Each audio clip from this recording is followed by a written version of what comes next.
మామ జస్ట్ ఇప్పుడే భర్త మహాశైలకు విజ్ఞప్తి షో అయితే కంప్లీట్ అయింది అండ్ ఏ మాత్రం లేట్ చేయకుండా థియేటర్లోనే రివ్యూ ఇస్తున్నా.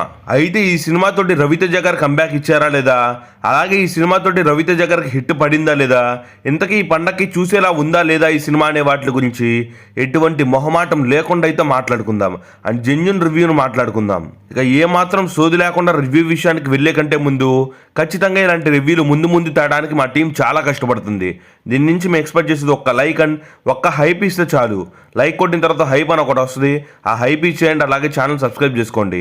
ఇక మీరు లైక్ చేస్తారు, హైప్ ఇస్తారు, సబ్స్క్రైబ్ చేస్తారని నమ్ముకుంటూ ఇక రివ్యూని స్టార్ట్ చేసినట్లయితే రవితేజ గారు అస్సలు మారరబ్బా. ఇంకా రవితేజ గారు ఎప్పుడు ఆ మాస్ సినిమాలేనా అనుకుంటే ఈసారి క్లాస్ సినిమాతోటి వచ్చారు.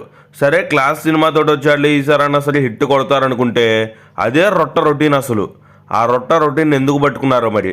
తీసుకున్నది మంచి కాన్సెప్టే, ఎగ్జిక్యూషన్తో పోయింది సినిమా అస్సలు బాగాలేదా భయ్యా అంటే సినిమా స్టార్టింగ్ బాగానే ఉంది. సో ఒక హీరో ఇంట్రడక్షన్ మరియు దాని తర్వాత హీరోయిన్ ఇంట్రడక్షన్తో బాగానే ఉంది.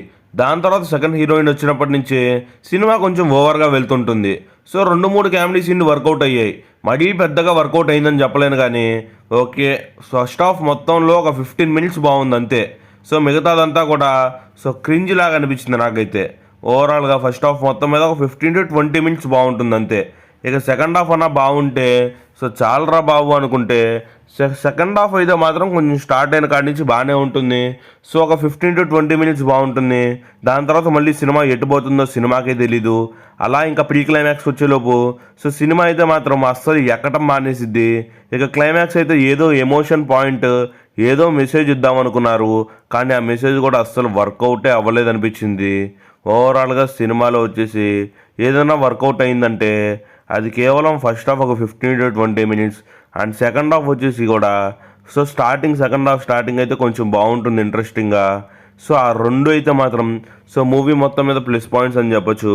మూవీ మొత్తం మీద గట్టిగా ఒక అరగంట బాగుండిద్ది అంతే. మిగతాదంతా కూడా రొటీన్ అన్నట్టు. ఓవరాల్గా ఇలాంటి కాన్సెప్ట్లు మనం ఎప్పుడో చూసాం, ఇలాంటి కాన్సెప్ట్లు కొన్ని ఎన్నో వచ్చినాయి. అలాంటి కాన్సెప్ట్తోనే మళ్ళీ రవణ వచ్చినప్పుడు తన ట్రేడ్ మార్క్ డైలాగ్స్, తన ట్రేడ్ మార్క్ అయితే ఉండాలి. కానీ ఈ సినిమాలో కొన్ని డైలాగ్స్ తన ట్రేడ్ మార్క్ ఉన్నాయి కానీ పెద్దగా వర్కౌట్ అవ్వలేదు అనిపించింది రవణకైతే ఈ సినిమా కూడా. అండ్ రవితేజ గారు ఎందుకని ఇలాంటి సినిమాలు తీస్తున్నారు, ఆడియన్స్ మీద రెవెన్యూలు ఏంటో మరి నాకైతే అసలు అర్థం కావట్లా.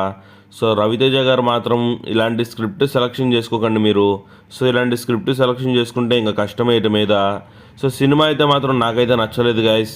నాకైతే మాత్రం దీని మీద మనశంకర్ వరప్రసాద్ 100 రెట్లు నయం అనిపించింది. ఈ సినిమా అయితే మాత్రం ఓవరాల్గా బాగోలేదు అన్నట్టుగానే అనిపించింది. కానీ ఈ సినిమాలో మెయిన్గా ప్లస్ పాయింట్స్ ఏమన్నా మాట్లాడితే మెయిన్ ప్లస్ పాయింట్సే లేవు ఈ సినిమాలో.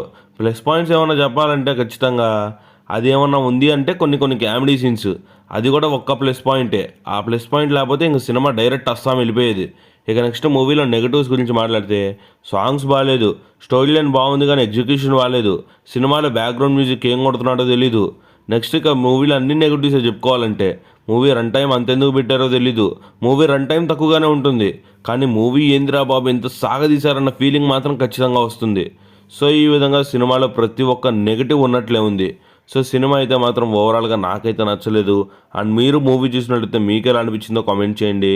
ఇక ఈ సినిమాకి రేటింగ్ ఇవ్వాల్సి వస్తే 1 out of 5 విచ్ ఈజ్ జెన్ flop film and review rating అయితే ఇస్తా.